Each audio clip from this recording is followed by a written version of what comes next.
जो last discussion हो थी इस data multi cycle data path के बारे में, तो उसको थोड़ा सा रिवाइज करते हैं जी। अच्छा, रिवाइज करने के लिए बड़ा क्विकली हमारा जो ये जो है टाइम वो गुजरना चाहिए। हमारे जो कॉन्सेप्ट है हमें गो थ्रू हो जाए ताकि एक तो बात ये कि हमने कहा कि मल्टी साइकिल में हमारे जो वो एक ही एएलयू होगा। सिंगल साइकिल में हमारे पास नॉर्मली 3 एएलयू थे, मल्टी साइकिल में एक एएलयू होगा। सिंगल साइकिल में 2 मेमोरीज थी, इंस्ट्रक्शन एंड डाटा, यहाँ पर एक ही मेमोरी होगी। ओके जी। अब इस कॉन्सेप्ट को थोड़ा सा इलेबोरेट करते हैं, फिर हम इसकी डायग्राम की तरफ आएंगे।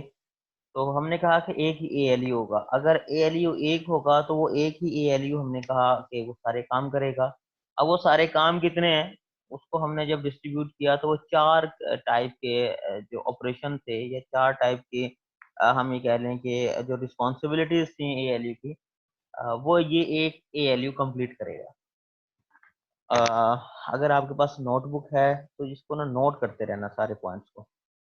तो पहला जो पॉइंट है या पहला जो ऑपरेशन है वो ये है कि प्रोग्राम काउंटर को अपडेट करेगा। यानी कि पहले साइकिल के अंदर हर इंस्ट्रक्शन का जो पहला साइकिल होता है उसके अंदर हमें पता है इंस्ट्रक्शन फैच होती है, और इंस्ट्रक्शन जब फैच होती है तो इंस्ट्रक्शन फैच होने के साथ साथ आपके जो प्रोग्राम काउंटर है उस प्रोग्राम काउंटर को भी अपडेट करती है। और प्रोग्राम काउंटर कैसे अपडेट होता है? PC is equal to PC plus 4। ठीक है, प्लीज राइट दिस ऑपरेशन।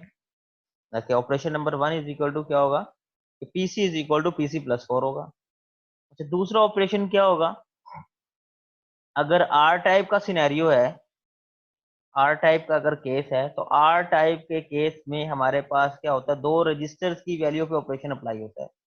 इसका मतलब ये हुआ कि एग्जाम्पल लिख दें, आर टाइप लिख दें मेन हेडिंग, और मेन हेडिंग के अंदर अगर आप एग्जाम्पल लिखें और ऐड की इंस्ट्रक्शन लिख दें उसमें, तो ऐड की इंस्ट्रक्शन आपको नॉर्मली क्या करेगी, 2 इंस्ट्रक्शन के जो रजिस्टर का जो डाटा होगा, सोर्स रजिस्टर जो यूज होते हैं इंस्ट्रक्शन के अंदर, दोनों सोर्स रजिस्टर का डाटा आएगा आपके पास। ठीक हो गया? तो रजिस्टर्स का डाटा एएलयू के पास आएगा, और उसका जो ऑपरेशन अप्लाई होगा, ऑपरेशन का जो रिजल्ट होगा, वो रिजल्ट वापस डेस्टिनेशन रजिस्टर में जाएगा। Second scenario.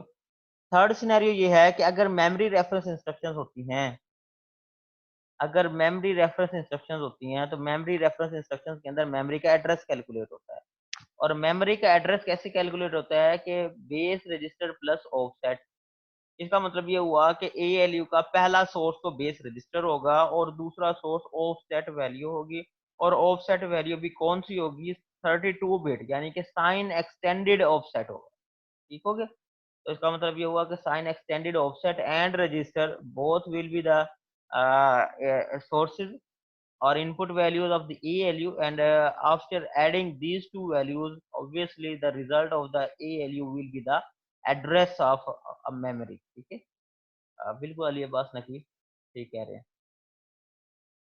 ओके जी, अब फोर्थ सिनेरियो क्या होगा? फोर्थ सिनेरियो के में आपके पास जो ब्रांच का केस है, जी जी बिल्कुल, ब्रांच का जो केस है, ब्रांच के केस के अंदर आप लोगों ने ब्रांच का टारगेट एड्रेस कैलकुलेट करना होता है।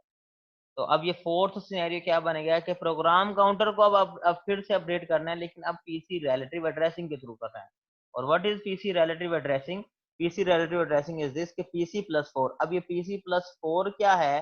पीसी प्लस 4 ये वो वैल्यू है जो पहले साइकिल में इंस्ट्रक्शन फेच में प्रोग्राम काउंटर को अपडेट होने के बाद प्रोग्राम काउंटर के अंदर स्टोर हुई है। क्योंकि पहले साइकिल में क्या होता है, PC equal to PC plus 4 से प्रोग्राम काउंटर आपका अपडेट हो जाता है। तो इसका मतलब है पीसी प्लस 4 की वैल्यू और वो ऐड होगी। In it means PC plus 4 will be the first source of the ALU and the second source of the ALU will be the immediate multiply by 4। और immediate means offset value, sign extended offset value, multiply by 4 का मतलब shift left 2। इसका मतलब ये हुआ कि second source क्या होगा, शिफ्ट लेफ्ट 2 के बाद जो हमारे पास वैल्यू आएगी that will be the immediate multiply by 4। तो ये दोनों वैल्यूज आपके एएलयू में ऐड होंगी। अब ये एएलयू में ऐड होने के बाद अब बेसिकली ये क्या जाएंगी, प्रोग्राम काउंटर को अपडेट करेंगे। अच्छा जी, अब इसका मतलब ये हुआ, अगर हम गौर करें अपने डायग्राम के ऊपर, तो अब हम यहाँ से अपने चारों ऑपरेशन जो आपने लिखे हैं, इन चारों ऑपरेशन में अगर आप गौर करें तो पहला सिनेरियो था program counter is equal to PC plus 4। इसका मतलब ये हुआ कि एएलयू का फर्स्ट सोर्स पीसी है, सेकंड सोर्स कांस्टेंट वैल्यू 4 है। इसको आप डिस्ट्रीब्यूट करते जाएं फॉरन फॉरन। यहाँ पे आपने लिखा है ना, लिख दें first source second source. First source is PC, second source is 4। अब सेकंड सिनेरियो में आ जाएं, आर टाइप का केस है। आर टाइप के केस के अंदर first source register, second source register. Third scenario आ जाए। थर्ड सिनेरियो जो कि मेमोरी रेफरेंस इंस्ट्रक्शंस हैं, उसमें लिखे first source register, second source आपके पास है साइन एक्सटेंडेड ऑफसेट वैल्यू। अब फोर्थ सिनेरियो में आ जाए। फोर्थ सिनेरियो के अंदर आपके पास जो फर्स्ट सोर्स है दैट इज प्रोग्राम काउंटर, और जो उसका सेकंड सोर्स है वो आपके पास शिफ्ट लेफ्ट 2 के बाद जो इमीडिएट की वैल्यू आएगी that will be the immediate multiply by 4। Okay, अब आपने फर्स्ट सेकंड सोर्सेज लिख लिए हैं। अगर आप गौर करें तो फर्स्ट सोर्स, अगर आप देखें चारों में फर्स्ट सोर्स, तो फर्स्ट सोर्स या तो प्रोग्राम काउंटर है या रजिस्टर है, कोई तीसरी वैल्यू नहीं बनती। Is it clear?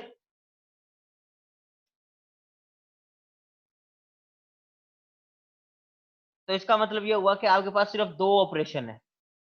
First source में सिर्फ दो ऑपरेशन है, दो ऑप्शन है, सॉरी। दो ऑप्शन में क्या है? पहला ऑप्शन क्या है जी? पीसी। दूसरा ऑप्शन क्या है? रजिस्टर। क्लियर हो गया। तो इसका मतलब ये होगा फर्स्ट सोर्स में आपके पास इन दो ऑप्शन में से एक ऑप्शन ने सिलेक्ट होना है।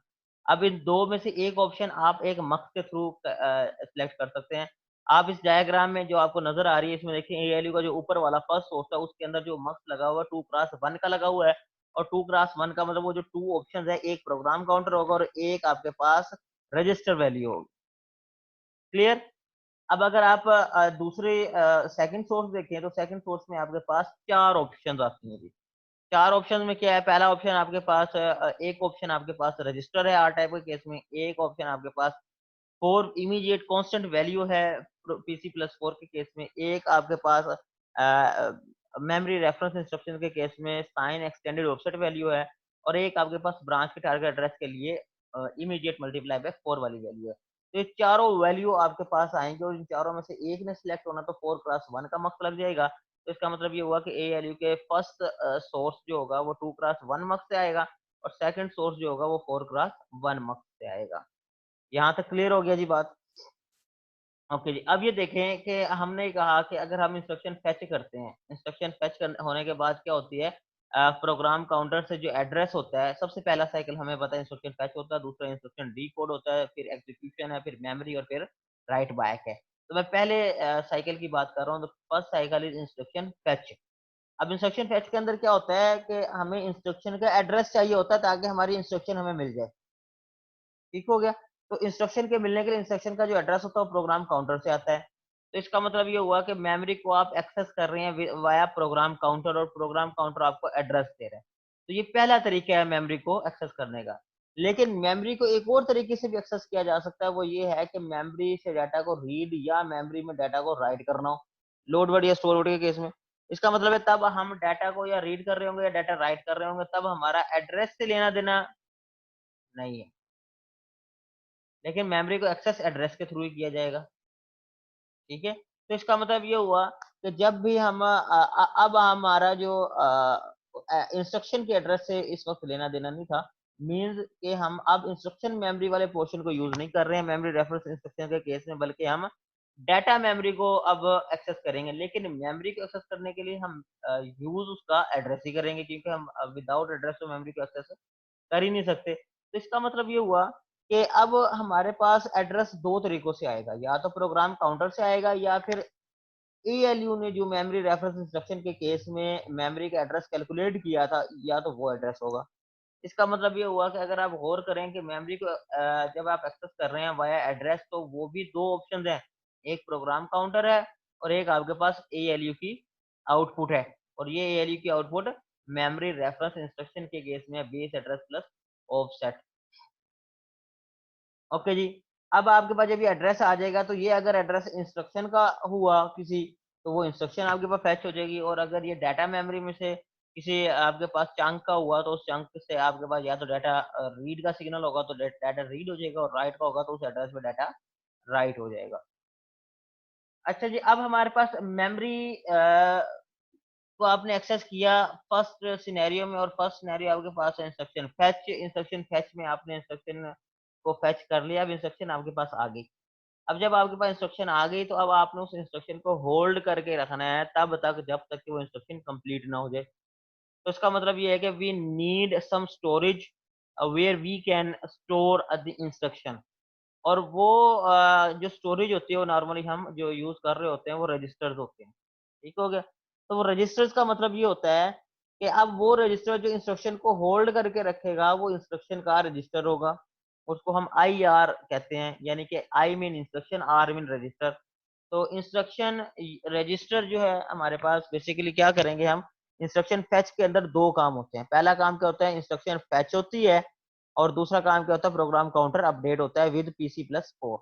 तो इसका मतलब ये हुआ कि जब इंस्ट्रक्शन फैच होती है तो उसको अगर हम इलेबोरेट करें तो इंस्ट्रक्शन फैच का सिनेरियो इस तरह से समझ में आएगा कि इंस्ट्रक्शन हमारी इंस्ट्रक्शन मेमोरी से निकलेगी और इंस्ट्रक्शन रजिस्टर में आके स्टोर हो जाएगी। This is called instruction fetch.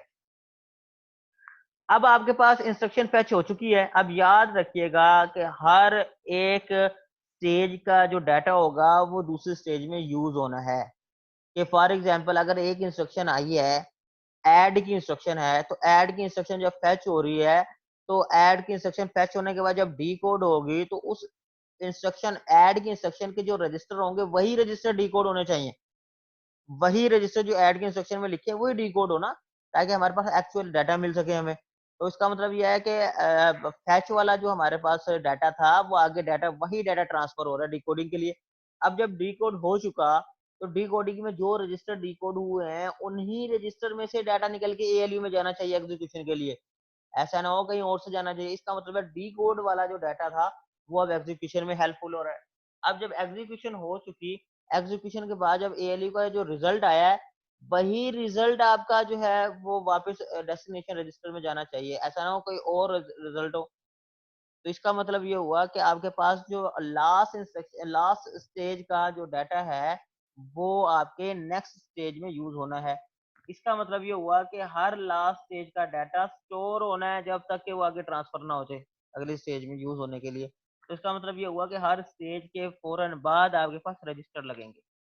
Her stage के फौरन बाद आपके पास रजिस्टर लगेंगे। तो इसका मतलब ये हुआ इंस्ट्रक्शन फैचिंग के बाद जो रजिस्टर लगा है वो है आपके पास I R main instruction register. ये बात क्लियर है जी, यहाँ तक समझ आ रही है?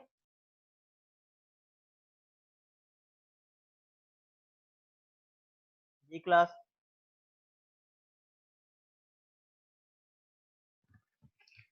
ओके, अब इंस्ट्रक्शन फैच वाला जो सिनेरियो है ना बच्चा, इंस्ट्रक्शन फैच के अंदर क्या होता है कि फैचिंग के फौरन बाद एक रजिस्टर यूज होगा और उस रजिस्टर को हम कहेंगे इंस्ट्रक्शन रजिस्टर। अब फैचिंग के बाद जो स्टेज होती है वो होती है डिकोडिंग। अब डिकोडिंग होती है रजिस्टर से। ठीक है। तो अब आप देखें इंस्ट्रक्शन रजिस्टर के बाद मेन आपके पास रजिस्टर लगे हुए हैं। तो रजिस्टर्स में जब डिकोडिंग हो जाएगी तो उसके फौरन बाद मुझे रजिस्टर चाहिए होंगे। तो आपके पास मैक्सिमम दो रजिस्टर डिकोड हो सकते हैं। ठीक है। दो रजिस्टर डिकोड हो सकते हैं, मीन दो सोर्स रजिस्टर यूज हो सकते हैं। ठीक हो गया। अब जब दो सोर्स रजिस्टर आपके पास डिकोड हो सकते हैं या एज अ सोर्स यूज हो सकते हैं, तो आप देखेंगे कि आपके पास डिकोडिंग के फौरन बाद जो रजिस्टर लगेंगे वो दो होंगे।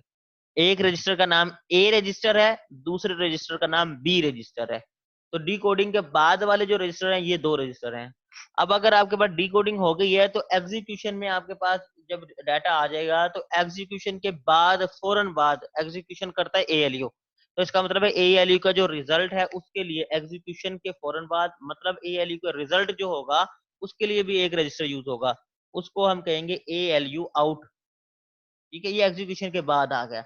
अब जब ये एग्जीक्यूशन हो चुकी तो अगर तो रिजल्ट होगा ऐड की इंस्ट्रक्शन है तो ये रिजल्ट डायरेक्टली आपके पास रजिस्टर में अपडेट हो जाएगा। लेकिन अगर ये लोड वर्ड की इंस्ट्रक्शन है, मेमोरी का अगर ये एड्रेस है तो अब आपके पास क्या होगा, मेमोरी एक्सेस होगी। अब एएलयू आउट का जो वैल्यू होगी वो एक मेमोरी का एड्रेस है, तो ये डायरेक्ट क्या जाएगा मेमोरी को एक्सेस करने के लिए। अब जब आप मेमोरी वाली स्टेज यूज कर लिया आपने, तो मेमोरी को जब एक्सेस कर लिया तो मेमोरी के फौरन बाद एक रजिस्टर होना चाहिए। जिस क्या वो उसका जो पर्पस होगा वो ये होगा कि मेमोरी से डाटा जो निकला है वो स्टोर कर ले, ताकि नेक्स्ट इंस्ट्रक्शन मेमोरी के बाद जो राइट बैक वाली स्टेज आएगी, तो ये जो मेमोरी का डाटा है, यही डाटा आगे वो राइट करे रजिस्टर में। तो इसका मतलब है कि मेमोरी के बाद जो रजिस्टर लगेगा, मेमोरी की स्टेज के बाद, उसको कहते हैं MDR, मेमोरी डाटा रजिस्टर। और अगर आप गौर करें तो इस डायग्राम के अंदर इंस्ट्रक्शन फेच, ये जो मेमोरी लगी हुई है पहली, ठीक है, इस मेमोरी के फौरन बाद आपके पास जो है वो दो रजिस्टर लगे हुए हैं। एक का नाम IR है और उसके फौरन नीचे लिखा हुआ है मेमोरी डाटा रजिस्टर। तो ये जो MDR है, ये फोर्थ स्टेज, मेमोरी वाली जो स्टेज है, उसके फौरन बाद लगने वाला ये रजिस्टर है। और फिर क्या होगा कि इस रजिस्टर का जो डाटा होगा, वो अब आपके आगे रजिस्टर में जाएगा। क्लियर है जी बात?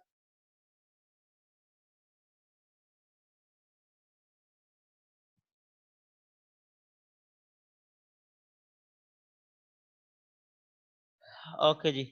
अच्छा, अब जरा बात ये देखें, अब आप फिर नोट कर लें। नोट करने का मतलब ये है कि जब इंस्ट्रक्शन ने फेच होना है ना, तो इंस्ट्रक्शन फेच कहाँ से कहाँ तक होगी। अब हमारे पास साइकिल डिफाइन होने लगे हैं। साइकिल डिफाइन क्या हो रहा है कि हमारे पास प्रोग्राम काउंटर से PC इक्वल टू PC+4, ये फर्स्ट साइकिल का पहला पार्ट है। और फर्स्ट साइकिल का जो दूसरा पार्ट है वो क्या है कि प्रोग्राम काउंटर से जो एड्रेस है, उस एड्रेस की जो इंस्ट्रक्शन निकलेगी, वो इंस्ट्रक्शन आपकी IR रजिस्टर में जाएगी। जी जिक्रिया, जो MDR रजिस्टर होता है, MDR रजिस्टर हमारा मेमोरी के बाद लगता है। तो सिर्फ मेमोरी के बाद एक ही इंस्ट्रक्शन होती है जो मेमोरी के रिजल्ट के बाद उसको यूज कर रही होती है, वो होती है लोड वर्ड की इंस्ट्रक्शन। तो लोड वर्ड की इंस्ट्रक्शन क्या करेगी कि जब लोड वर्ड की इंस्ट्रक्शन होगी, तो मेमोरी को जब आप एक्सेस करेंगे, तो मेमोरी का जो डाटा वहां से लोड किया है, वो लोड करने के बाद MDR में रख देंगे। तो ये तो है आपके फोर्थ साइकिल का काम। अब MDR से फिफ्थ साइकिल क्या होगा, मेमोरी का डाटा रजिस्टर में जाता है ना लोड वर्ड के केस में, तो ये MDR के अंदर वो डाटा आ चुका है जिसने रजिस्टर में जाना है, तो MDR से उठा के आप सिंपल रजिस्टर में ले जाएंगे। अच्छा, अब आपके पास मैं अब आपको नोट करवा रहा हूँ, तो इसको नोट करें कि पहला जो साइकिल है, पहले साइकिल में दो काम है। ए पार्ट जो उसका ये फर्स्ट पार्ट है, वो ये है कि आपके पास PC इक्वल टू PC+4 होगा। और बी पार्ट या सेकंड पार्ट जो उसका है, उसमें ये होगा कि प्रोग्राम काउंटर का जो एड्रेस है, वहां से जो इंस्ट्रक्शन निकलेगी, यानी कि आप लिखें address of a program counter, फिर एरो लगाएं, फिर लिखें जी वहां से इंस्ट्रक्शन निकलेगी की, और फिर एक एरो लगाएं कि वो इंस्ट्रक्शन जाएगी कहाँ पे, IR रजिस्टर में। इसका मतलब ये हुआ कि प्रोग्राम काउंटर से IR रजिस्टर तक का जो काम है, that is a first stage, first cycle. अब सेकंड साइकिल आते हैं। मैं लोड वर्ड की इंस्ट्रक्शन की बात कर लेता हूँ, ताकि हमारे पास ये पांच के पांच साइकिल यूज हो जाए। अच्छा, अब सेकंड साइकिल है आपके पास डी कोड, ठीक है। अब डी कोडिंग के अंदर क्या होगा, अगर आप गौर करें, मैं इस डायग्राम को फुल स्क्रीन पे लेकर आ जाता हूँ ताकि आसानी से नजर आ जाए। ओके जी, अब आप देखें जी, आपको ये नजर आ रही होगी। अब डी कोडिंग वाला स्टेज क्या है, डी कोडिंग के अंदर बच्चा आप देखेंगे कि जो इंस्ट्रक्शन फैच हुई है, वही इंस्ट्रक्शन डी कोड होगी। इसका मतलब ये हुआ कि जो इंस्ट्रक्शन फैच हुई थी, वो तो अब है IR रजिस्टर में, इंस्ट्रक्शन रजिस्टर में, पहले साइकिल के बाद IR में आ गई थी। अब दूसरा साइकिल क्या करेगा, उस IR इंस्ट्रक्शन को अगर आप गौर देख करें, IR रजिस्टर को, तो उसके अंदर अब चंक्स बने हुए हैं, ठीक है। अब ये जो चंक्स बने हुए हैं, तो इसके अंदर क्या है कि आपके पास फर्स्ट सोर्स है 21 से 25, फिर दूसरा रजिस्टर है 16 से 20, फिर तीसरा है आपके पास 11 टू 15, ठीक है। और फिर आपके पास ऑफसेट वैल्यू है 0 टू 15। ये आपके पास डिफरेंट चंक्स हैं। अच्छा, अगर तो आपके पास सिंपल आर टाइप की इंस्ट्रक्शन होती है, तो आर टाइप की इंस्ट्रक्शन के लिए आपको पता है कि पहला सोर्स जो है वो RS, वो होता है 21 से 25 तक। ये RS की वैल्यू डिकोड होकर रीड रजिस्टर 1 में जाएगी, और वहां से पहला रजिस्टर जो है आपके पास वो रीड होगा। और इसका मतलब ये डिकोडिंग हो गई, ये रीड हो गया। अब रीड होने के बाद ये जाएगा कहाँ, अब एग्जीक्यूशन के बाद, सॉरी, डिकोडिंग के बाद जो रजिस्टर लगा हुआ है, और डिकोडिंग के बाद जो रजिस्टर लगा हुआ है, दैट इज रजिस्टर A। तो इसका मतलब ये हुआ कि हमारे पास डिकोडेड डाटा डिकोडिंग के बाद वाले रजिस्टर तक चला जाएगा, और डिकोडिंग के बाद वाले जो रजिस्टर हैं, वो हैं A और B। तो आप यहाँ से देखें, अब दूसरा रीड, जो सेकंड सोर्स है आर टाइप का अगर सिनेरियो है, तो आर टाइप के सिनेरियो में हमारे पास सेकंड सोर्स भी रजिस्टर होता है। और वो हमारे पास 16 से 20 बिट होगी, तो that will be the read register 2, और ये जो रीड रजिस्टर 2 होगा ये आपके पास बी रजिस्टर में चला जाएगा। तो यहाँ तक आपके पास काम आ गया। अगर आपके पास मेमोरी रेफरेंस इंस्ट्रक्शन होती है, तो मेमोरी रेफरेंस इंस्ट्रक्शन के केस में आपके पास नॉर्मली काम क्या होगा कि आपके पास अब डिकोडिंग जो है वो सिर्फ एक ही रजिस्टर की होगी। अगर आप देखें तो एक रजिस्टर की जो है ना वो डिकोडिंग होगी, क्योंकि एक ही आपके पास सोर्स रजिस्टर है। और अब आपके पास आ जाता है एग्जीक्यूशन वाला प्रोसेस। एग्जीक्यूशन पे आगे थोड़ा-सा मैं आप लोगों को जो है ना कॉन्सेप्ट अपने गौर करना है कि किस तरीके से जो है ना ये इंस्ट्रक्शंस एग्जीक्यूट होनी है आगे। अगर आर टाइप की इंस्ट्रक्शन है, तो आर टाइप की इंस्ट्रक्शन में हमारे पास सिंपल आपका जो रजिस्टर्स होते हैं वही डाटा आगे जाके एग्जीक्यूट हो रहा होता है या ऑपरेशन परफॉर्म हो रहा होता है। इसका मतलब ये हुआ कि आर टाइप के केस में रजिस्टर ए का डाटा और रजिस्टर बी का जो डाटा है वो दोनों एएलयू के सोर्स बनेंगे, और एएलयू का रिजल्ट आपके पास एएलयू एग्जीक्यूशन के बाद जो रजिस्टर लगा हुआ है दैट इज एएलयू आउट, उसमें जाके स्टोर हो जाएगा। अगर आप डायग्राम को देखें तो ए और बी का लिंक वाया मक्सिस आपके एएलयू तक है एज एन इनपुट, और अब आपके पास एएलयू की जो आउटपुट आई है वो एएलयू आउट में स्टोर हो गई है। ये तो है simple execution of R type instruction. अगर अब मेमोरी रेफरेंस इंस्ट्रक्शन होती, तो मेमोरी रेफरेंस इंस्ट्रक्शन के अंदर बच्चे हमने देखना है कि हमारे पास एग्जीक्यूशन में जो पार्टिसिपेट करती हैं टर्म्स वो है एक तो बेस एड्रेस और दूसरा है साइन एक्सटेंडेड ऑफसेट वैल्यू। तो इसका मतलब ये हुआ कि आपके एएलयू का जो फर्स्ट सोर्स होगा वो तो होगा आपके पास रजिस्टर ए रजिस्टर, लेकिन इसका जो सेकंड सोर्स होगा बच्चे वो होगा आपके पास sign extended offset value, means 0 से 15 16 बिट आएंगी, साइन एक्सटेंड होगी 32 बिट में चेंज होगी, और ये आपके पास मक्स के थ्रू एएलयू की सेकंड इनपुट बन जाएंगी। तो ये आपके पास एग्जीक्यूशन वाला ऑपरेशन परफॉर्म हो गया। अब आपके पास एग्जीक्यूशन का रिजल्ट एग्जीक्यूशन के फौरन बाद जो रजिस्टर लगा हुआ है एएलयू आउट उसमें जाके स्टोर हो जाएगा। अब उसके बाद अगर तो आर टाइप इंस्ट्रक्शन होती हैं, एएलयू के जो रिजल्ट होते हैं वो एएलयू का रिजल्ट ही एज इट इज आपके पास रजिस्टर में स्टोर हो जाता है। अगर आप गौर करें तो ये देखें कि ये एएलयू आउट के बाद ये जो लाइन आ रही है इस लाइन के ये दरमियान में अब आप देखें ये वैल्यू आपके पास ऊपर मक्स के थ्रू राइट रजिस्टर में जा रही है। तो रजिस्टर को अपडेट कर दिया आर टाइप के केस में। लेकिन अगर ये लोड वर्ड की इंस्ट्रक्शन होती तो बच्चा ये अगर आप गौर करें तो ये एएलयू आउट में क्या था मेमोरी का एड्रेस, तो ये जो लाइन है इस डायरेक्ट ही आपके उस मक्स में जा रही है जिस मक्स के थ्रू आप मेमोरी का एड्रेस को एक्सेस कर सकते हैं या मेमोरी में इस एड्रेस को अप्रोच करेंगे। तो इसका मतलब ये हुआ कि ये एएलयू आउट का जो रिजल्ट है अब आपके पास मेमोरी का एड्रेस कैलकुलेट हो चुका है, और मेमोरी का अगर एड्रेस आपने कैलकुलेट होके और मेमोरी को एक्सेस कर लिया, तो मेमोरी को आपने रीड पर्पस के लिए अगर एक्सेस किया है तो मेमोरी का डाटा यहाँ से निकलेगा, और मेमोरी वाले पोर्शन के फौरन बाद जो रजिस्टर है that is MDR memory data register, तो ये डाटा आपके पास क्या होगा लोड होने के बाद इस एमडीआर रजिस्टर में स्टोर हो जाएगा। अब आपने क्या करना होता है लोड वर्ड के अंदर कि ये मेमोरी का डाटा रजिस्टर में जाता है, ठीक है, तो रजिस्टर में जाता है। अब रजिस्टर में जाने के लिए आपके पास दो ऑप्शन है कि आर टाइप था तो आपने देखा कि ये एएलयू आउट से डायरेक्ट रिजल्ट आया और रजिस्टर को अपडेट कर दिया, और अगर ये लोड वर्ड की इंस्ट्रक्शन है तो एमडीआर से आएगा। तो आपके पास दो ऑप्शन है, दो ऑप्शन में से एक को सिलेक्ट करना होता है। दैट्स वाई मक्स हमने यहाँ पर पुट कर दिया, और इस मक्स का काम क्या है कि मेमोरी टू रजिस्टर कंफर्म करता है कि अगर लोड वर्ड इंस्ट्रक्शन होगी तो मेमोरी टू रजिस्टर वन होगा, तो वन पे आप देखें एमडीआर वाला रिजल्ट है, और अगर एमडीआर मेमोरी टू रजिस्टर आपके पास कंट्रोल सिग्नल या इस मक्स का जो सिलेक्शन पिन होगी वो अगर जीरो होगी तो आपके पास एएलयू आउट वाला रिजल्ट आपके पास नॉर्मली रजिस्टर में राइट हो जाएगा। ओके जी, यहाँ तक बच्चा जी समझ आइए कि किस तरीके से हमने डिवाइड करनी है इंस्ट्रक्शन को।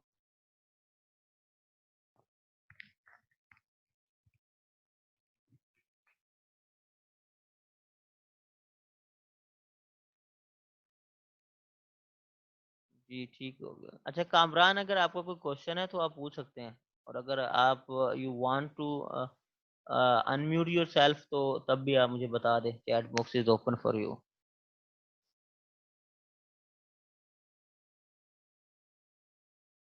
जी एएलयू आउट को क्या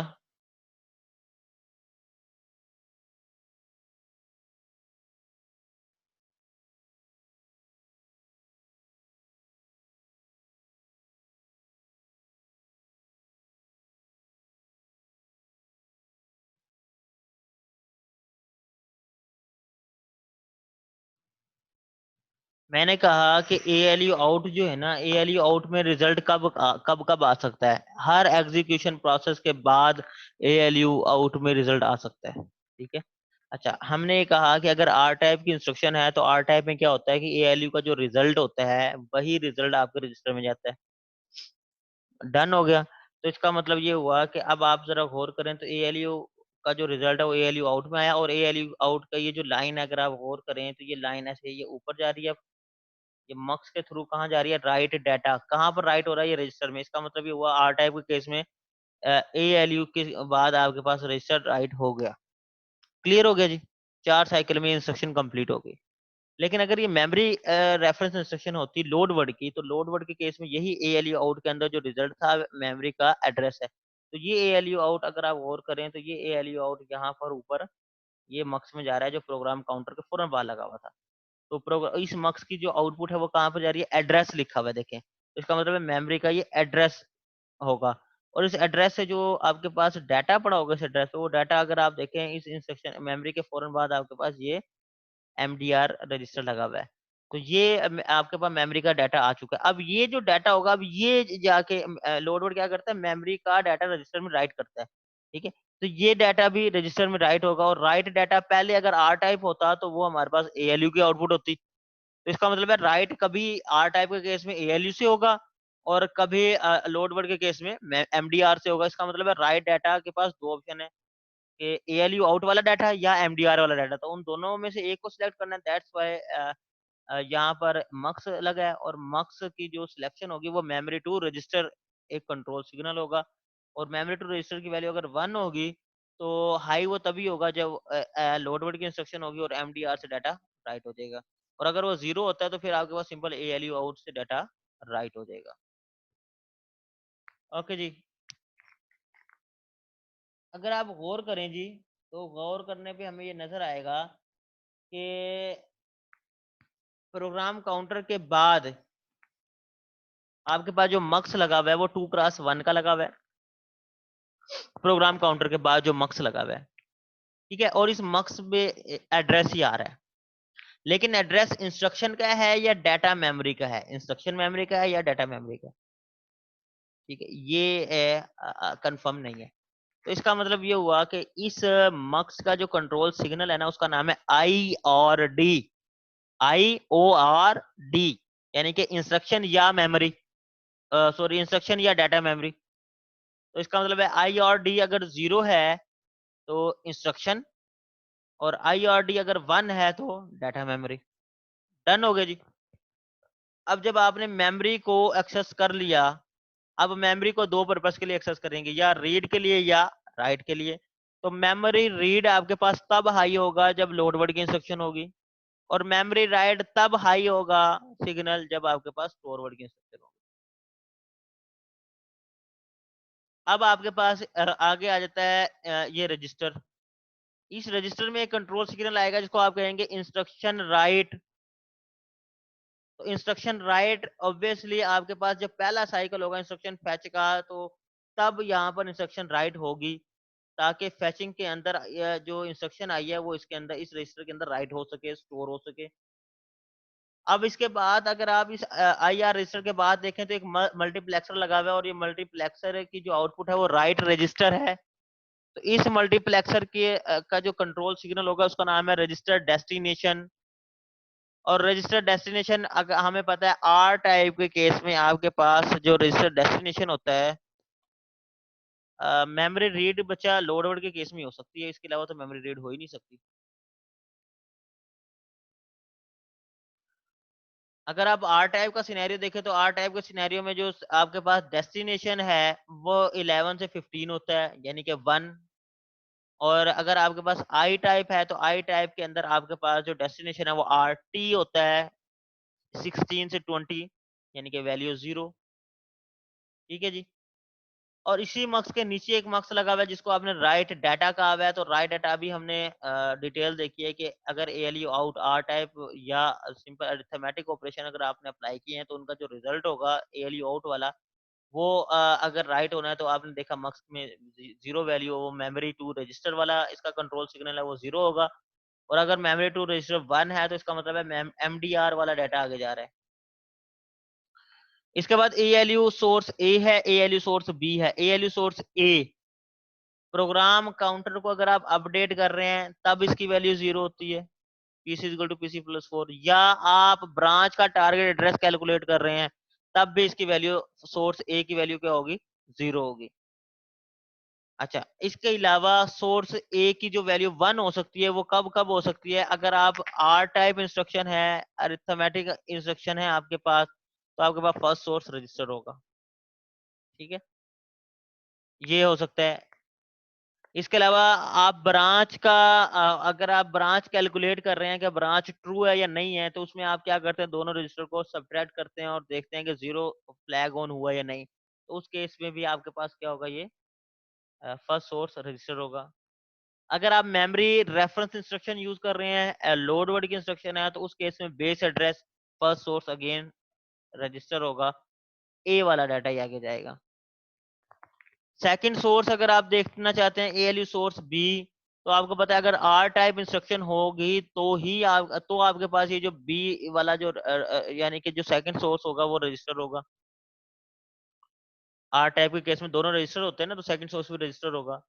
या ब्रांच अगर हम चेक कर रहे हैं कि ब्रांच ट्रू है या नहीं है, तो उस केस में भी आपके पास दोनों रजिस्टर ही होते हैं जो सब्ट्रैक्ट होने के बाद 0 फ्लैग को ऑन करते हैं। डन हो गया। अब इसके बाद आप क्या काम करेंगे कि अगर आप प्रोग्राम काउंटर को अपडेट कर रहे हैं पहले साइकिल के अंदर PC प्लस 4, तो इसका जो सेकंड सोर्स है वो इमीडिएट कांस्टेंट वैल्यू, ये आप देखें 1 के ऊपर 4 लिखा हुआ है।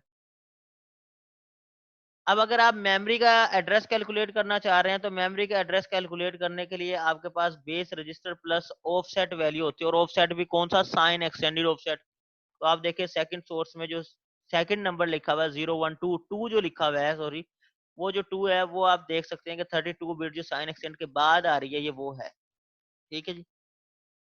इसके अलावा आपके पास अगर आप कोई अरिथमेटिक ऑपरेशन अप्लाई कर रहे हैं, मतलब कि आप कोई कांस्टेंट वैल्यू को किसी रजिस्टर की वैल्यू के साथ ऐड कर रहे हैं, तो उस केस में भी आपके पास क्या होगा, ये साइन एक्सटेंडेड वैल्यू, वो जो कांस्टेंट वैल्यू होगी ये 16 बिट की होती है, लेकिन उसको साइन एक्सटेंड करके 32 बिट में लेके जाएंगे, ताकि जो रजिस्टर का डाटा होगा, रजिस्टर में डाटा 32 बिट में स्टोर होता है, तो 32 बिट का डाटा 32 बिट के कांस्टेंट के साथ ही ऐड हो जाए, जैसे ऐड इमीडिएट की इंस्ट्रक्शन है।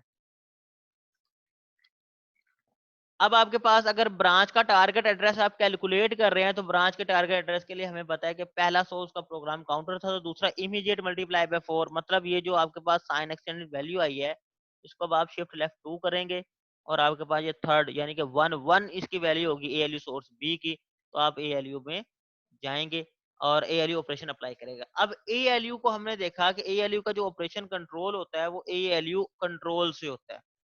तो इसका मतलब है कि ALU में एक सिग्नल आएगा, ALU कंट्रोल लगेगा, और ALU कंट्रोल की जो इनपुट होगी वो ALU ऑप होगी मेन कंट्रोल यूनिट से।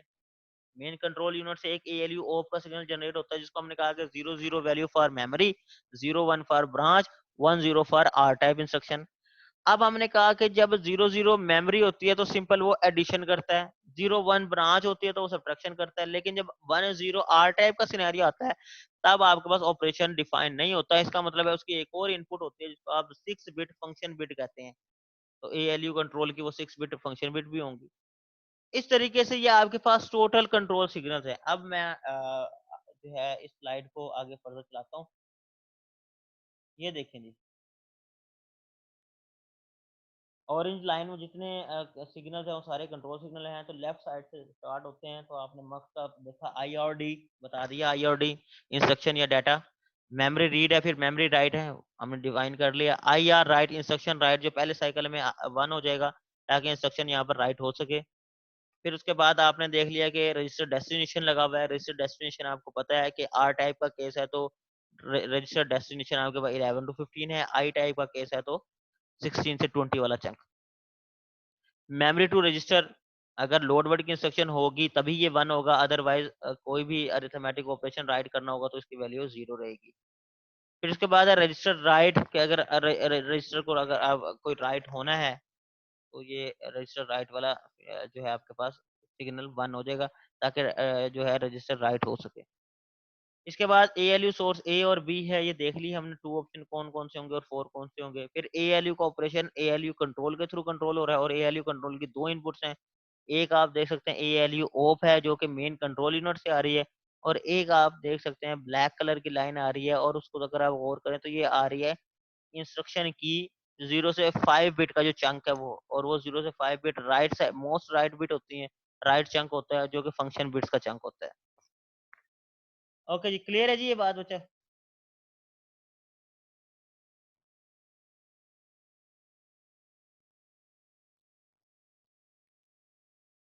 जी क्लास, बताएं बाकी लोग, क्लियर है या नहीं?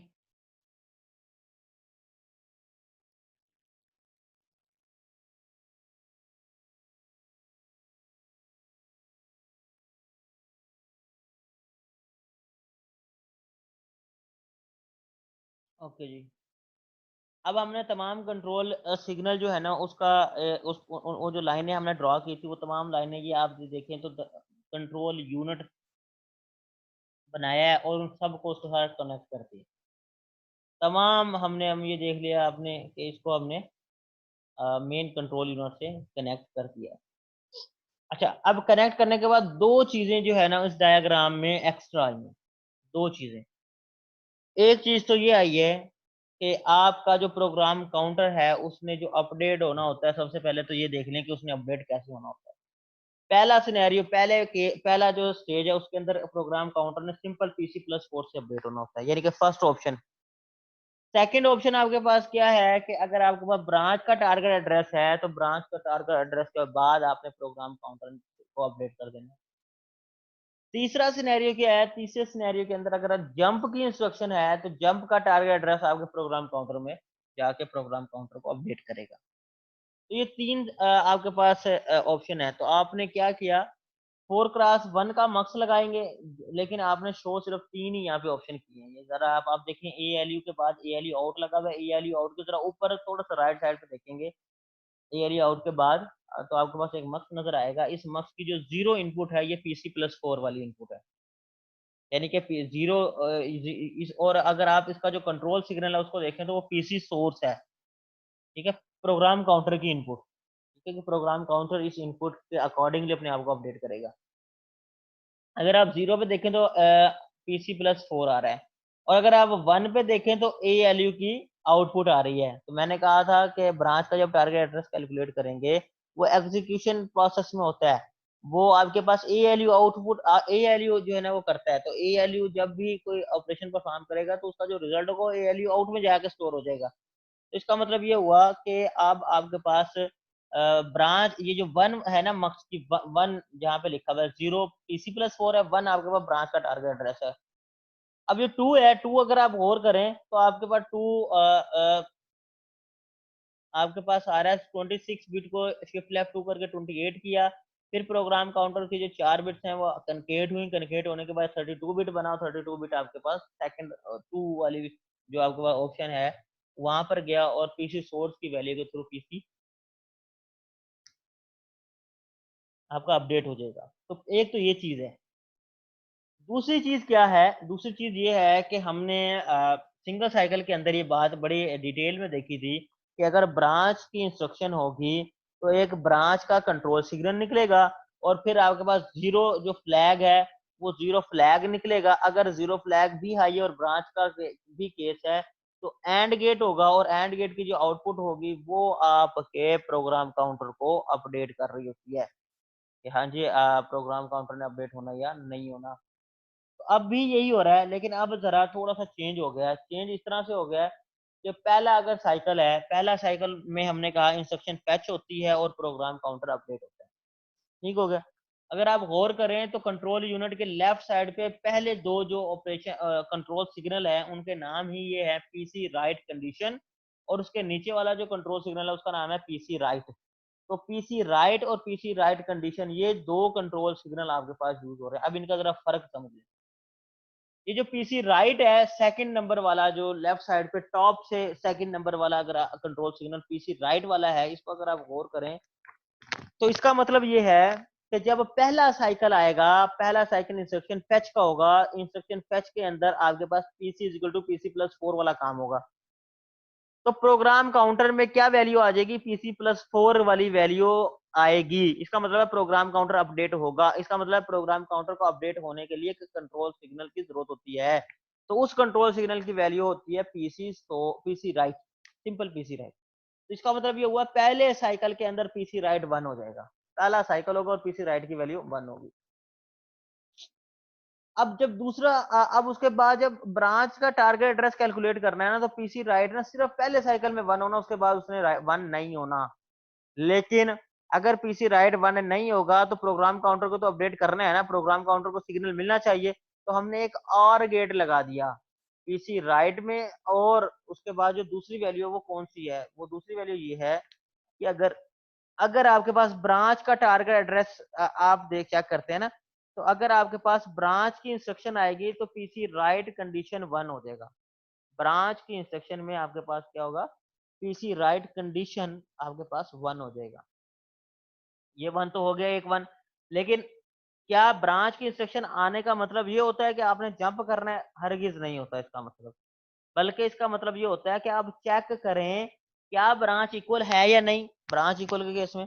और अगर ब्रांच इक्वल के केस में पीसी राइट कंडीशन 1 हो जाता है, तो अब उसकी जो एंड गेट इसीलिए लगाया है, तो एंड गेट तब ट्रू होगा जब उसकी दोनों इनपुट ट्रू होंगी। तो पहली कंडीशन अगर ब्रांच की इंस्ट्रक्शन होगी तो फौरन से पहली इंस्ट्रक्शन तो ट्रू होगी।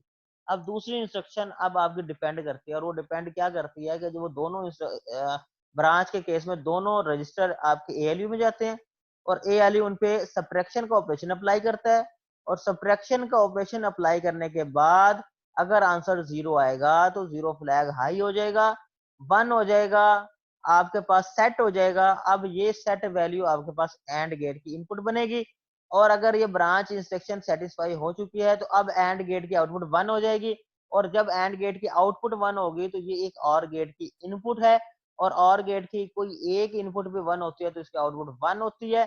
और जैसे ये 1 होगी तो आपने देखा आर गेट की जो आउटपुट है वो प्रोग्राम काउंटर में जा रही है, और प्रोग्राम काउंटर को ये 1 का जो सिग्नल होगा ये बताएगा या उसको एक्टिव करेगा, और एक्टिव होने के बाद प्रोग्राम काउंटर अपडेट हो जाएगा अपने इनपुट पे जो डाटा है उसके हिसाब से। जी जनाब, ये क्लियर है?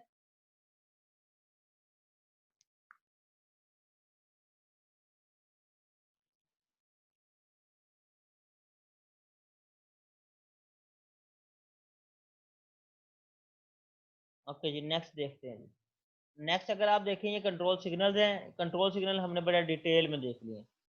रजिस्टर डेस्टिनेशन कब 0 होगा, कब 1 होगा, register right, ALU source, memory read, ये तमाम कंट्रोल सिग्नल्स हैं। लास्ट में दो कंट्रोल सिग्नल देखें तो पीसी राइट और पीसी राइट कंडीशन है।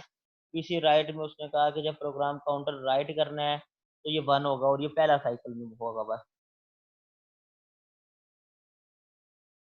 उसके बाद पीसी राइट कंडीशन है। अब आप देख सकते हैं कि ये 1 कब होगा, कि PC write when G is equal to 1। G मतलब 0 फ्लैग ऑन हो, पीसी राइट कंडीशन 1 हो, तभी ये इस प्रोग्राम काउंटर को अपडेट करता है। एएलयू सोर्स ए आपको, एएलयू ओप आपको पता है 000110, मेमोरी के लिए 00 है, एडिशन का ऑपरेशन परफॉर्म करता है। ब्रांच के केस में 01 होता है एएलयू ओप, एएलयू कंट्रोल की इनपुट है ये। 01 होता है, और 01 ब्रांच के केस में सब्ट्रैक्शन परफॉर्म करता है। 10 आर टाइप के केस में फंक्शन फील्ड डिटरमिन करती है कौन सा ऑपरेशन अप्लाई करना है। अब एएलयू सोर्स बी आपको पता है कि 4 ऑप्शन है, आपने हमने देख लिया है कि पहला ऑप्शन रजिस्टर है, दूसरा कांस्टेंट वैल्यू 4 है, तीसरा साइन एक्सटेंडेड वैल्यू ऑफसेट की, और चौथा आपके पास साइन एक्सटेंडेड शिफ्ट एड्रेस आपके पास है। पीसी सोर्स प्रोग्राम काउंटर को आपने देख लिया, 00 पे PC+4 नॉर्मल ऑपरेशन होता है, 01 पे ब्रांच, और एएलयू आउट वाले जो रिजल्ट होगा, और एएलयू आउट का मतलब ब्रांच तक वाला, और 10 में जंप का एड्रेस आपके पास होगा। हम इसको बहुत डिटेल में देख चुके हैं।